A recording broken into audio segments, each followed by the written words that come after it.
பத்தி பார்க்க போறோம். புறா பறவை வகையில் மிக பெரியதாக விக்டோரியா கிரீட புறா என்ற புறா கருதப்படுகிறது.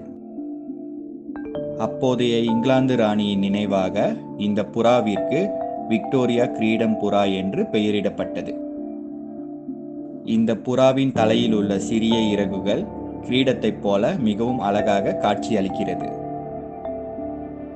விக்டோரியா கிரீட புறா என்று அழைக்கப்படும் இந்த புறா இனம் மரத்தில் இலைகள் மற்றும் சிறிய கிளைகளை கொண்டு கூடு கட்டுகின்றன. இந்த புறா 74 சென்டிமீட்டர் வரை வளரக்கூடியது. இந்த புறாவின் இறகுகள் நீல நிறம் கலந்த சாம்பல் நிறத்தில் காட்சியளிக்கும்.